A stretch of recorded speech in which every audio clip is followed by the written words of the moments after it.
No vídeo de hoje vou trazer o livro da senhora Sarah Penn. Ela é psicóloga argentina e digo senhora porque hoje ela tem 89 anos. E o assunto que vou abordar deste livro são os fatores do problema da aprendizagem.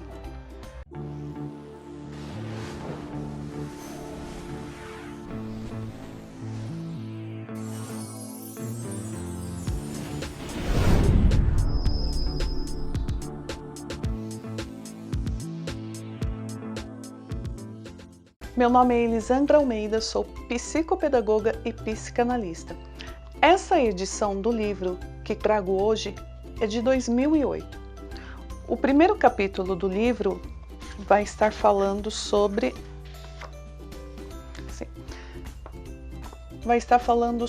a função da educação. No segundo capítulo vai estar falando sobre as dimensões do processo de aprendizagem, citando as dimensões biológicas, cognitivas, sociais e do indivíduo em si. No capítulo 3 é abordadas as condições internas e externas da aprendizagem. E no capítulo 4, que é o que eu vou tratar aqui hoje, é sobre o problema da aprendizagem e seus fatores. Mas não vou entrar em nenhum fator hoje, porque é uma introdução desse livro, né? O capítulo que me chamou bastante atenção, porque ela inicia falando sobre considerar o problema de aprendizagem como um sintoma.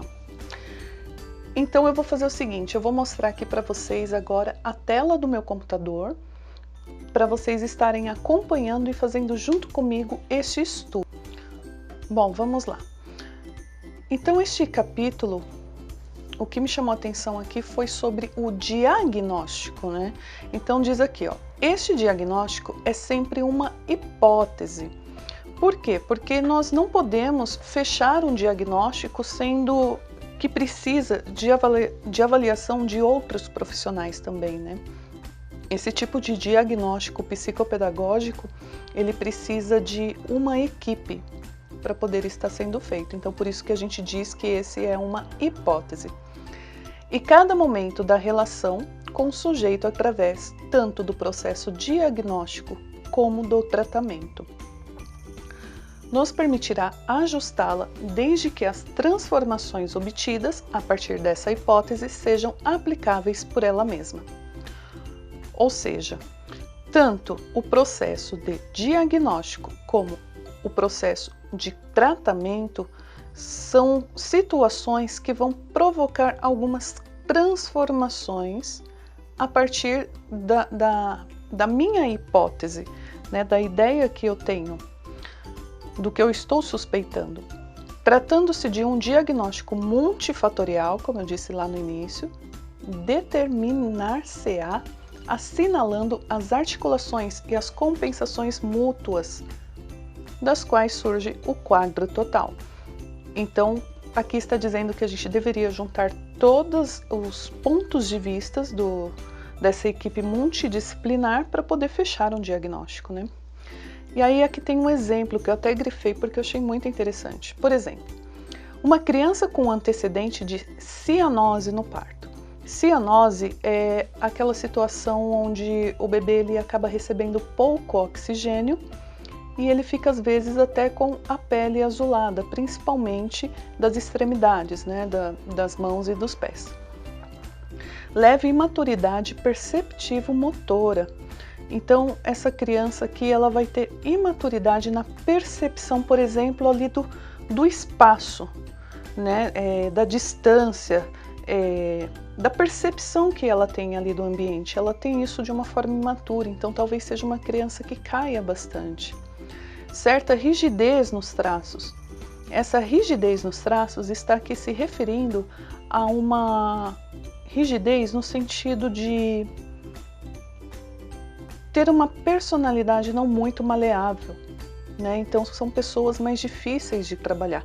A psicanálise diz que essa rigidez nos traços são características de pessoas que têm caráter anal, que de acordo lá com Freud, né, nós temos as fases de desenvolvimento da personalidade, tem lá a fase oral, anal, a fase genital e assim por diante. Então são pessoas que são mais rígidas. Não cria, por isso, um problema de aprendizagem, tá? Então quer dizer que isso tudo aqui não vai criar um problema de aprendizagem em si, desde que sua personalidade lhe permita assumir suas dificuldades.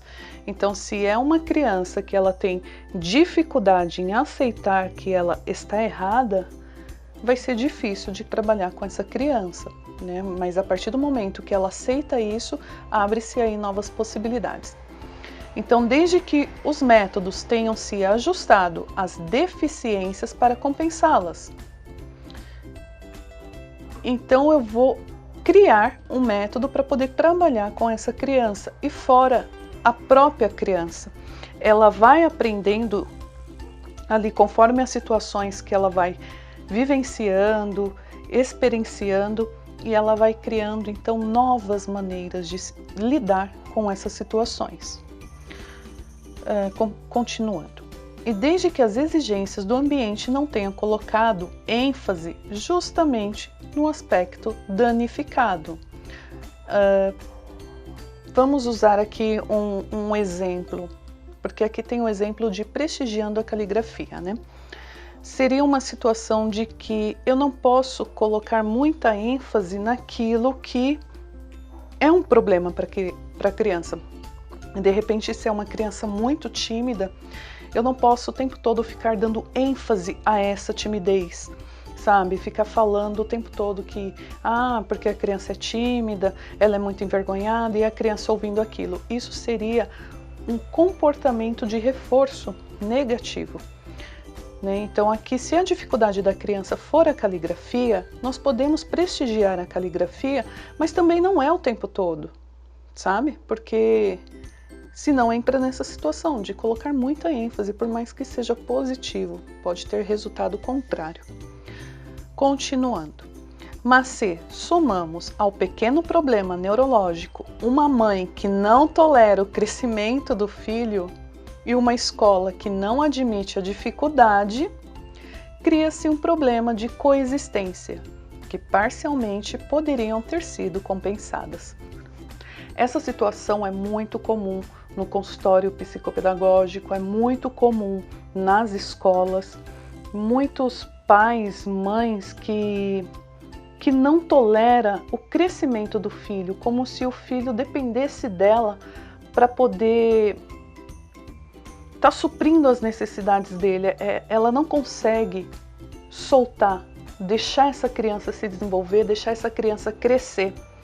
Então essa mãe tem dificuldade com isso e acaba muitas vezes reforçando aquele comportamento negativo do filho.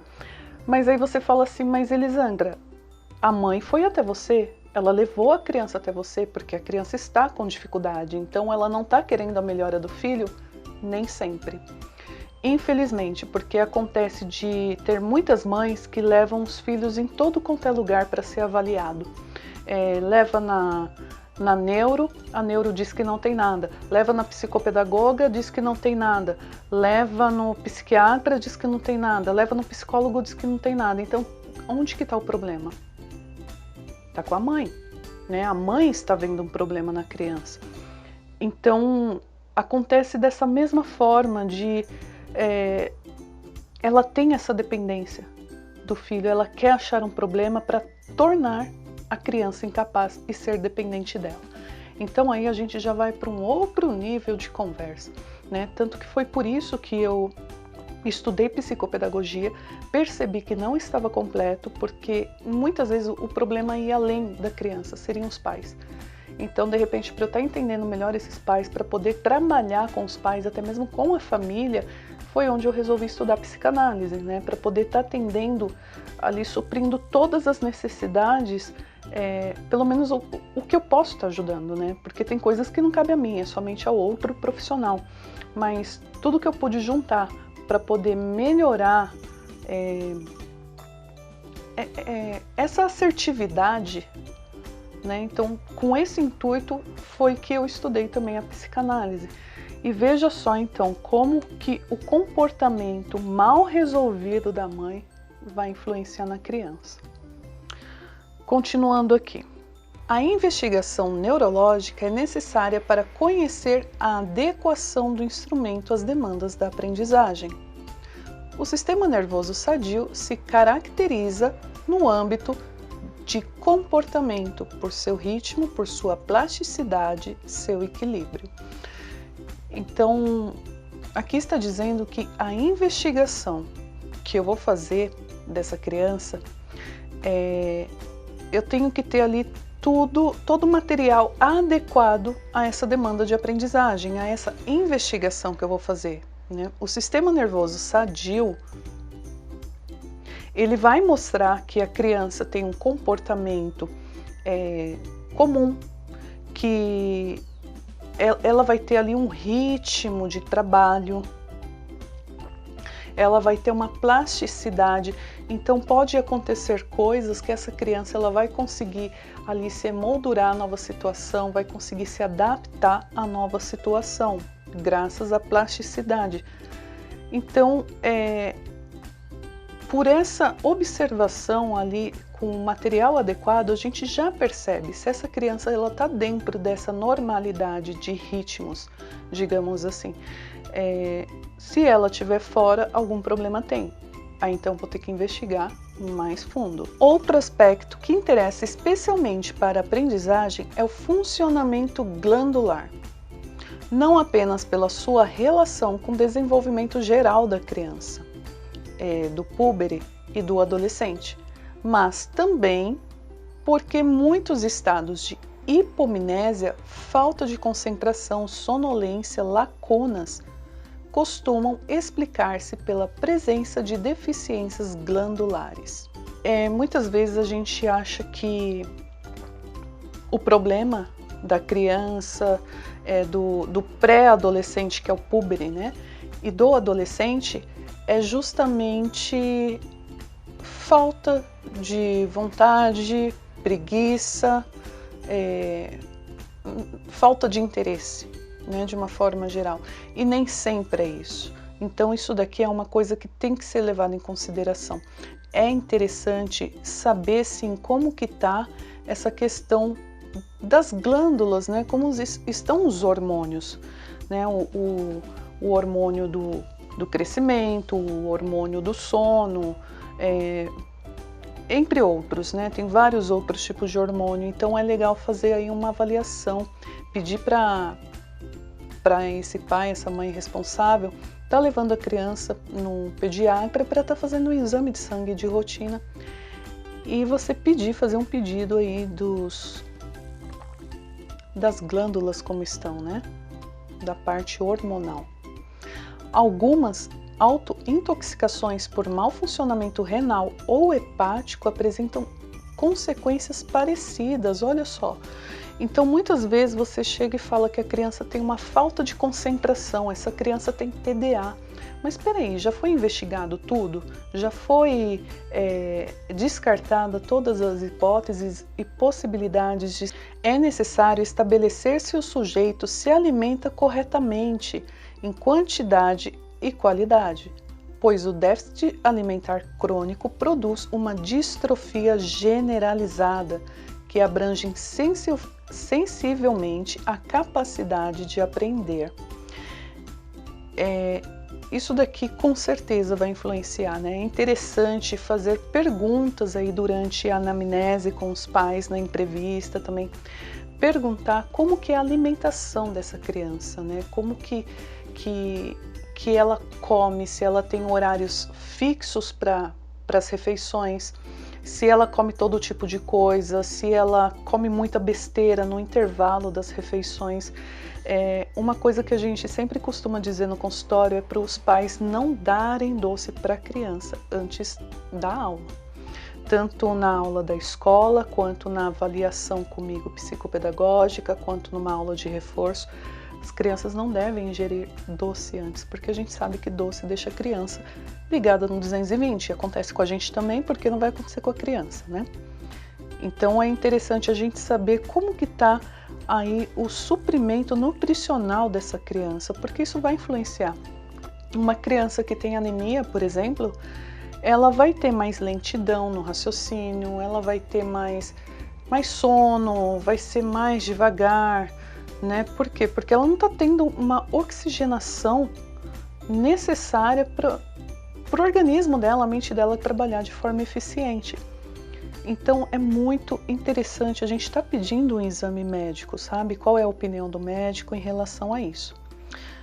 Continuando aqui, insistimos que tais perturbações podem ter como consequência problemas cognitivos, ou mais ou menos graves, mas que não configuram por si sós um problema de aprendizagem.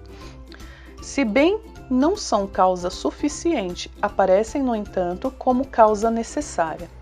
Quando o organismo apresenta uma boa equilibração, o sujeito defende o exercício cognitivo e encontra outros caminhos que não afetem seu desenvolvimento intelectual, dadas as consequências sociais que ocasiona a carência na aprendizagem, sobretudo na infância.